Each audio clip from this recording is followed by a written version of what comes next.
Tere, kallid mardulased! Et meil on hea meel, et te vaatate meid, et te jälgite meid, et te saadate meile oma küsimused, oma ettepanekud, oma head ideed. Et suur tänu, lugupeetud linnapea, et teil on aega ja soovi ja suurt tõesti pühendumist, et vastata kõikidele küsimustele, ka mitte kõige lihtsamatele küsimustele, mis meile tulevad. Et siis täna me jätkame vastama, eks ole? Kindlasti me vastame kõikidele küsimustele, mis esitavad meie elanikud. Ja lähme sujuvalt siis küsimuste juurde, et üks maardulane, kes soovis jääda anonüümseks, küsib, et meie linnas on palju narkojoobes inimesi. Kuidas elada selliste inimestega kõrvuti ning kuidas ennast kaitsta?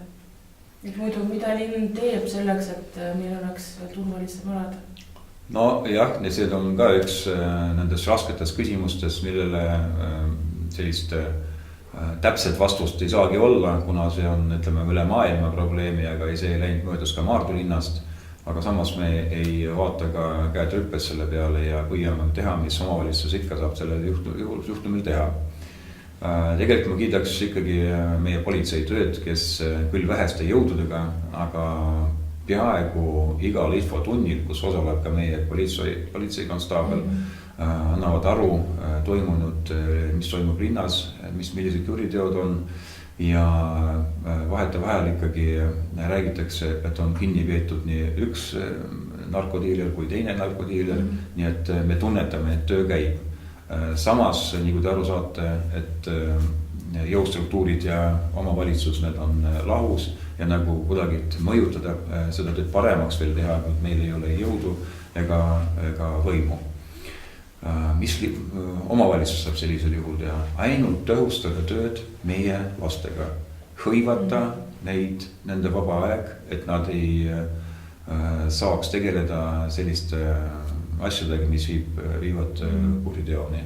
Seal hulgas ka siis narkomaaniale, et me suurendame iga aastaga meie finantseerimist siis spordile ja kultuurile, et meil lastel on kuhu minna ja kus oma vaba aja huvitavalt veeta. Nii et sellel suunal me kindlasti töötame edasi ja ma olen kindel, et see üle maailma haigus, vähemalt Maardus, ikkagi läheb paremaks selles suhtes, et neid jääb ikkagi vähemaks. Ma väga loodan seda ja usun seda. Siis panustame tuleviku ja ennetustöösse. Ja ainult sellega, et hakatame lapsest saadik siis lapsi kasvatama niimoodi, et nad oleks ikkagi tegelevad ka spordi või kultuuriga, ringid, huviringid. Muidugi suur osa siin kuulub ka perekondadele, et need väärtused, mida kodus saab, et need kestavad ikkagi aastaid. Loomulikult, et siin on ka üks meil väga palju töö ja kasvatustöö ja ma arvan, et meie kultuuritegevus, mis meil toimub ja sporditegevus ikka soodustab seda, et neid inimesi jääb ikkagi vähem. Nii, selge, suur tänu. Nii et järgmine küsimus käib siis teede asfalteerimise kohta. Et Maardu elanik Vjatšeslav küsib. Uusküla tänavalgus on väga halvas seisus, ta on väga auglik ning vihmasadu korral üle ujutatud. Millal ehitab normaalse kattega teed ja sadevee ärajuhtimist? Umbes sarnane küsimus laekus ka Facebooki kaudu Maksimilt, kes väidab, et asfalt krohviga teekatte ei ole kvaliteetne. See rikub meie autosid, kuid ei täida korralikult augud. Selline remont ei ole otstarbekas, katki juba tänavad normaalse asfaldiga. Samuti teelõik sööterminalist kuni bussiringini vajab korraliku remonti. No alustame siis viimasest sellest tees, mis viib, see on siis tööterminalis kuni Maardu linnani. See ei ole Maardu territooriumile, meil ei ole õigus seda isegi remontida, kui väga tahakski. Ainuke asi, mis me võime... Et ainuke, mida me võime teha, siis tee äärseid kraave puhastada, millega me hakkame tegelema siis sellel kevadel, et selline kokkulepe meil on Viimsi vallaga olemas ja samas meil käivad väga läbi rääkimised piiride muutmisel. Jõeletma vallaga ma toonitan, et mitte mingisugust ühendust me ei toimu. Me oleme mõlemad jätkusuutlikud omavalitsused, aga piiride nihutamine, mis oleks loogiline korrigeerimine, et see tuleks kõne alla ja üks nendest teemadest ongi see sama tänav ja tee, millest praegu juttu on. Kus rääkida pindamisest, Pindamine on kasulik mitte selles mõttes, et pinnatakse maad või liiva, pinnatakse ikkagi asfaltkatet ja seda tehab eeskirjade järgi teha iga 5 aasta tagant, et see tee ei laguneks. Et sellist tööd me tegimegi eelmine aasta üle terve linna. Ilmselt Maksimil oleks segamini pindamine ja siis frees asfaltpuru teega katmine, mis me planeerime Muugal. Et asfaldiga tegemine on ülikallis ja me ei suuda Muugal kõike seda ära teha, aga just freesiga katmine ja pärast siis spetsiaalse kattega siis kastmine või vedelikuga, et see annab päris hea tulemuse ja seda teed pidi me teede ehitusel ka edasi läheme nendest kohtades, kus praegu on üliraske olukord siis Muuga piirkonnas ehiti. Mis puutub siis Uusküla tänavat, jah, seal tee algus on Maardu piir ja Sadevee ärajooksu me teeme seal ära, aga samas tegelikult meil Maardus kõik on sellised lainelised tööd ja teed, mille üle meie plaani järgi me saame teha üks või teine lõik, aga kõiki korraga loomulikult linna eelarve välja ei kannata ja siin ma ainult kutsun inimesi kannatusele, sest pidame järk-järgus, kõige halvem koht on meil praegu siis Ringi tänava staadioni taga, kus sellised lained nagu seal on, et ei ole vist kuskil olemas. Et järk-järgult me hakkame parandama neid töid, aga jah, veel kord ütlen, et korraga me kõike teha ei saa kannatust. Selge, nii. Järgmine teema käib meil siis keskkonna kohta, ehk siis prügimetsades. Et Mardulane Aleksander küsib, et Maardu metsad on prügi täis, mida linn kavatseb sellega seoses ette võtta. Ja küsimusega koos Aleksander saatis meile ka link, üks internetiportaalis ilmunud uudis, et Maardu metsad on prügi täis ja pildid ja kahjuks see asukoht polnud nagu seal mainitud. Aga no väidetakse, et Maardu metsad. Jah, ega see ei ole esimene juhus, kui räägitakse Maardusse, tegelikult see Maardu territoorium ei ole.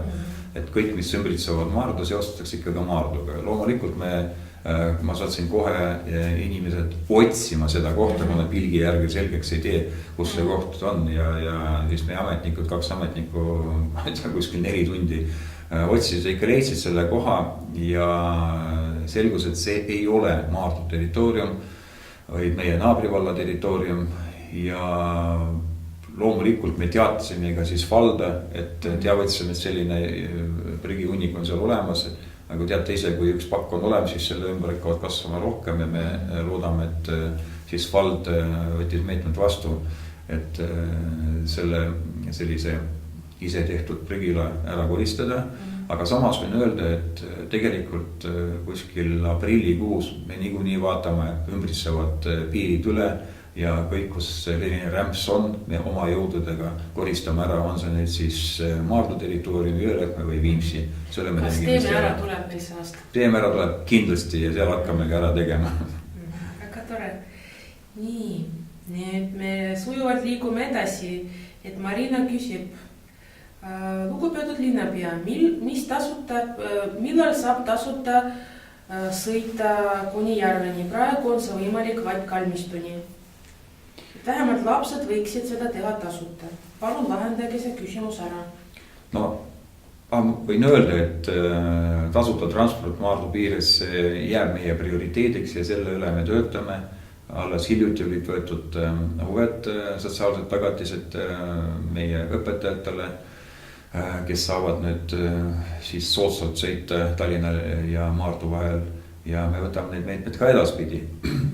Samas, nagu me teame, riik juba teeb järgmisest aastast siis linnade vahelised liinid tasuta. Ja mis meil praegu on takistuseks, et pikendada seda piiri, kus on tasuta transport Maardus kuskil järve äärseni vähemalt. See on see, et meie partner, hea partner Temtrans ei ole veel kõikidel bussidel paigutanud validaatori, kus saab kaardiga lugeda, palju neid inimesi tõesti oli. Et meil see, ütleme, rahaline investeeringud, arveldus, ta on praegu arusaamatu. 2 bussil see Temtrans juba pani ja nad katsetavad seda liini, nii et ma loodan, et kuskil, ütleme 3-4 5 kuu jooksul nad saavad selle tööga hakkama ja me saame liikuda sellel teemal edasi. Ütlen veel kord, et see jääb meie prioriteediks. Selge. Nii, järgmine küsimus tuli meil Facebooki kaudu ja see käib Maardu Toidupanga tegevuse kohta. Palun selgitage meile, kes, mis tingimustel ja millal saab pöörduda Toidupanga toitude saamisel? Ma kõigepealt mõtlen, et Toidupanga siis toitude jagamine Toidupanga poolt käib meil esmaspäeviti 16.30, kui ma ei eksi.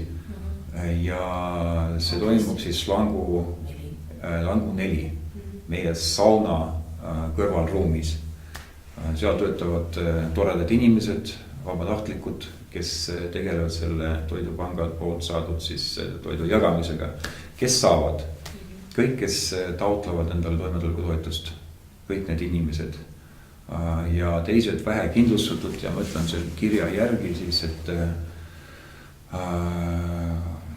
vajaduspõhilise peretoetust ning teised vähe kindlustatud pered, võt need saavad taotleda endale siis Toidupanga abi, aga selle jaoks tuleb registreerida ennast seal osakonnas ja selle nimekirja järgi, mis koostab siis seal osakond, kui inimesed tulevad ja saavad oma pakid kätte. Ja siis selleks, et saada toiduabi, esialgu peab pöörduma Maardu linna. Jah, et kui sa täitsa sinna tuled, et ma olen selline, andke mul toitu, et see ikkagi täitsa nii lihtsalt ei käi, et kõigepealt registreerimine meie sotsiaalosakonnas linnavalitsuses. Väga hea. Nii, et veel üks küsimus. Maardu elanik, kes elab ringi tänaval, kurdab, et naabrite koerad on kasvatamata ning pidevalt hauguvad öösiti. See anna vanaprouval normaalselt puhata öösel ning mõjutab oluliselt ka elukvaliteeti. Et selline kahetsusväärne olukord, aga mida siis ette võtta? Mida üks vana inimene võiks sellega ette võtta? No kõigepealt loomulikult linn ei saa ju jälgida mitu koera ja kus kvartalis haug. Et meil on loomulikult inspektor, kes tegeleb hea korraga ja võib ka tema poole pöörduda ja me teeme mingisuguse profülaktilise töö selle korteri omanikuga, kus koer või mingisugune teine elukas elab, kes segab siis öörahud. Ja samas ma tuletan meelde, et kui korteris on koer, ega see ei tähenda seda, et võib rikkuda öörahu, mis meil kehtib kella 11 õhtul. Et vahet ei ole, on ta nüüd koer või mingi rutikas, aga omanik peab tagama öörahu, et ta ei segaks oma naabrid. Milline roll on siin korteriühistutel? Ja loomulikult kõigepealt tulebki pöörduda ikkagi korteriühistu esimehe poole, kes teeb oma poolt meetmed, et öörahu ikkagi majas oleks öörahu. Kas elanik saab kutsuda politsei, kui keset ööd ikkagi käib mingi möll? No ma arvan, et saab ikkagi, kui mõll käib, aga eks siis politsei ise kaalub, kas ta tuleb või ei tule, see on juba nende rida. Ja loomulikult, kui see on mingi mõlgem, kui mingi seltskond rikub öörahu, tuleb kindlasti, aga koera peale ma ei ole sellist juhtumit veel näinud, et äkki tulebki.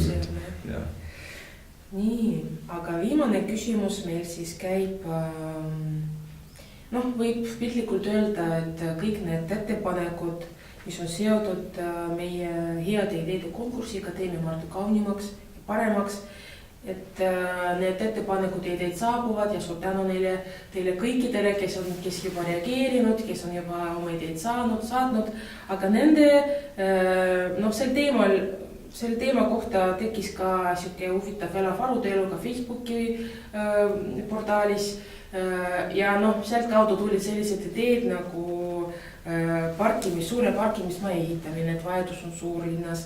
Samuti soovitakse, et Martusse tuleks bowling või veepark koos spaaga. Et kas linn plaanib midagi seoses sellega ette võtta? Ega linn on ju alati huvitatud, kui üks või teine investor, üks või teine bowling või akvapark või mis iganes meelelahutus, üritus või hoone siia tuleb. Ja loomulikult me töötame selle üle ja praegu meil käivad läbirääkimised eriliste investoriga, kes viimane, mõtleks kuud hakkavad tundma väga suurt huvi Maardu linna vastu. ja teevad meil igasuguseid ettepanekuid alates siis suurest spordi- ja kultuurikeskusest kuni lõpetades siis tervisekeskuseni, mida meil kindlasti oleks vaja. Ja me oleme väga huvitatud kõikidest nendest ideedest ja veel kord ütlen, et erasektor on erasektor ja nad saavad või võivad osta olemaid äripindasi Maardu linnas ja maal ehitada. Aga samas ma võin öelda, et me tegime eelmine aasta minu arvates väga õige sammu, et me ostsime vana lasteaia kinnistu küttekuuel ära, kus me võime ja kindlasti teeme ka nüüd meile linna uue tervisekeskuse juba nii oma jõududega kui koostöös siis erasektoriga. Et see huvi selle vastu tervisekeskuse eriti vastu on suur huvi ja ma arvan, et me saame sellega asjaga kindlasti hakkama.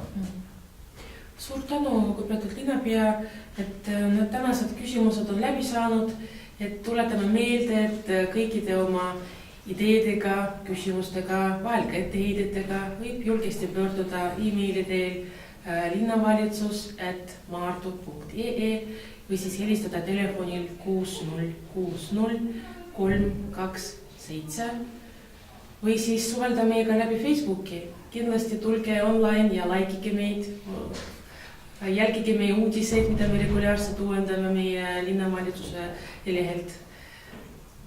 No ma arvan, et selline algatus, et me vestleme niimoodi teineteisega läbi Facebooki või otse eetris või õigemini lindistame salvestuses, et ta on väga kasulik nii meile, ma arvan, kui teile, loodan, et teile ka ja ma arvan, et kõik teie ideed on teretulnud linna arendamiseks ja teie küsimused, mis te esitati, on väga tähtsad meie jaoks, kes võib-olla veel silmad lähevad vahest pilusse ja siis teete meil need rohkem lahti, et me saame ikkagi teie heaks paremini töötada. Aitäh teile!